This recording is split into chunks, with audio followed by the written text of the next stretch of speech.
अस्सलामुअलैकुम। आप देख रहे हैं फोकस टीवी उर्दू। दुनिया की चमकती दमकती रोशनियों से सजा दुबई, जो बुलंदो बाला इमारतों, महंगी गाड़ियों और दुनिया भर से आए सयाहों के लिए जन्नत जैसा मकाम माना जाता है। इसी दुबई के अंदर एक ऐसा सच भी छुपा है जो ना मीडिया पर दिखाया जाता है, ना अखबारात की सुर्खियों में आता है और ना ही सोशल मीडिया पर इसकी बाज़गश्त सुनाई देती है। दुबई की चकाचौंध के पीछे एक तारीख दुनिया है, और वो दुनिया है ख़वातीन कैदियों की, जो इस आलीशान शहर के उन हिस्सों में कैद हैं जहाँ की दीवारें ऊंची, दरवाजे भारी और चुप इतनी गहरी है कि इंसान का दिल दहल जाए। ये ख़वातीन जेलें न सिर्फ खुफिया हैं, बल्कि इनके बारे में बात करना भी जुर्म समझा जाता है। इनमें कैद औरतें कौन हैं, उनका कसूर क्या है, उनके साथ क्या सलूक किया जाता है, ये सवाल आज भी बेजवाब हैं। उन ख़वातीन में से कुछ सिर्फ इसलिए कैद हैं कि उनके कफील ने उन पर झूठा इल्जाम लगा दिया। कुछ औरतें घर के कामों के दौरान मालकिन की सख्ती या ज्यादती पर आवाज बुलंद कर बैठी, तो किसी को सिर्फ वीजा खत्म होने के बाद रहने की सजा मिली। इसमें बेशतर ख़वातीन का ताल्लुक पाकिस्तान, बांग्लादेश, इंडिया, फिलिपाइन और अफ्रीकी ममालिक से है, जिन्हें एजेंट्स ख्वाब दिखाकर दुबई लाते हैं और फिर ये औरतें या तो घरेलू मुलाजमा बन जाती हैं या गैर कानूनी तौर पर छोटे कारोबारों में काम करती हैं। और जब किसी के साथ ज्यादती होती है या वो खुद इंसाफ मांगने जाए तो उल्टा उन्हीं को गिरफ्तार कर लिया जाता है। दुबई की ख़वातीन जेलों का सबसे भयानक पहलू ये है कि यहाँ ना तो वकील तक रसाई आसान है, ना फैमिली से राब्ता मुमकिन और ना ही उनके सफारत खानों तक रसाई होती है। इन जेलों में औरतों को छोटे कमरों में इकट्ठा रखा जाता है, जहाँ ना मुनासिब खाना होता है, ना सफाई और ना ही इलाज मुआवजे की सहूलत। ख़वातीन के साथ पेश आने वाले रवैये अक्सर तहकीर आमेज और जालिमाना होते हैं।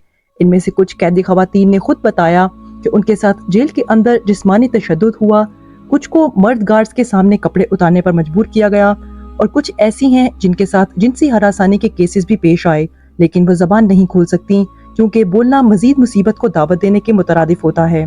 बाज़ औक़ात कैदी ख़वातीन को अपने बच्चों से जुदा कर दिया जाता है और माएँ महीनों तक अपने शीरख्वार बच्चे को देखने के लिए तरसती रहती हैं। यहाँ बाज़ औरतें कई महीने या साल सिर्फ इसलिए कैद रहती हैं क्योंकि उनके पास जुर्माना अदा करने के पैसे नहीं होते या उनकी फाइल अदालत में पेश ही नहीं की जाती। दुबई जैसे मुल्क में जहाँ कानून बहुत सख्त है, वहाँ गलती से भी कोई कानून तोड़ देना सख्त सजा का बाइस बनता है। कुछ ख़वातीन ऐसी भी हैं जो सिर्फ मोबाइल्स में गैर अखलाकी तस्वीर रखने या किसी वीडियोस को फॉरवर्ड करने के इल्जाम में कैद हो गयी। कई ख़वातीन को जेल के अंदर सफाई का काम या सख्त मुशक्कत पर लगा दिया जाता है और इनकार पर सजा दी जाती है।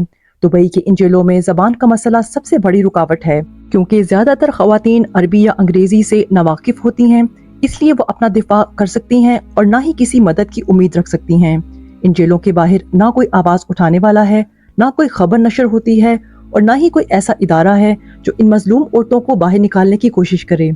इंसानी हुकूक की चंद बैनुल-अक़वामी तंजीमों ने इन जेलों की रिपोर्ट्स तो मुरतब की, लेकिन दुबई के सख्त क़वानीन की वजह से उन पर ज़्यादा बात नहीं हो सकी। जेल में कैद एक पाकिस्तानी खातून ने बताया कि जब उसे जेल लाया गया तो उससे पहला सवाल ये किया गया कि तुम किस मुल्क से हो, और जवाब देने के बाद उसके साथ ऐसा रवैया रखा गया जैसे वो कोई मुजरिम नहीं बल्कि दुश्मन हो। इसे कई दिनों तक ना खाने को कुछ मिला, ना पानी और ना ही किसी से बात करने दी गई। उसकी फरियादें सुनने वाला कोई ना था। जेल में एक ऐसी खातून भी थी जिसका बच्चा उसी जेल में पैदा हुआ, लेकिन उसे छीन कर यतीम खाने भेज दिया गया। वो औरत रोज रात को उस बच्चे के लिए रो रो कर बेहोश हो जाती थी। कुछ ख़वातीन को जेल में नफ्सियाती दबाव का सामना भी रहता है, मगर वहाँ ज़हनी सेहत का कोई माहिर मौजूद नहीं। जेल के अंदर कई कैदी ख़वातीन खामोशी से खुदकुशी कर चुकी हैं और कई बार ये खबरें छुपा दी जाती हैं ताकि दुबई की रोशन तस्वीर पर दाग ना लगे। इन औरतों को जब उनके मुल्क वापस भेजा जाता है तो उनका ज़हनी, जिस्मानी और रूहानी हाल इस कदर बिगड़ चुका होता है कि वो अपनी पहचान तक भूल चुकी होती हैं। इन जेलों की खामोश फिजा में सिसकती आवाजें इस सवाल का जवाब मांगती हैं कि क्या इंसाफ सिर्फ ताकतवर के लिए है? क्या औरत होना जुर्म है? क्या गैर मुल्क में मजदूरी करने जाना सजा बन जाना चाहिए? इन सवालों का जवाब शायद कोई न दे सके, लेकिन जब तक इन जेलों की हकीकत सामने नहीं आती तब तक दुबई का रोशन चेहरा सिर्फ एक धोखा है। दुबई के हुकाम अगर वाकई इंसाफ और बराबरी का दावा करते हैं तो सबसे पहले उन्हें इन कैदी ख़वातीन की हालत बेहतर बनानी चाहिए। उनके लिए कानूनी मदद, ज़बान की तरबियत, बुनियादी हुकूक और बाइज़्ज़त सलूक का इंतज़ाम करना चाहिए, वरना वो दिन दूर नहीं जब दुबई के खूबसूरत बुर्ज और महंगी कारें इन औरतों की चीखों में डूब जाएंगी जिनकी किस्मत सिर्फ इसलिए बर्बाद हुई क्योंकि वो औरत थीं, कमजोर थीं और दुबई में गैर मुल्की थीं। नाज़रीन, आपको आज की वीडियो कैसी लगी और अगर आप मजीद ऐसी दिलचस्प वीडियोस देखना चाहते हैं तो फोकस टीवी उर्दू को जरूर सब्सक्राइब करें और साथ ही नोटिफिकेशन बेल दबा दें ताकि हमारी नई आने वाली हर वीडियो आप तक बआसानी पहुंच सके।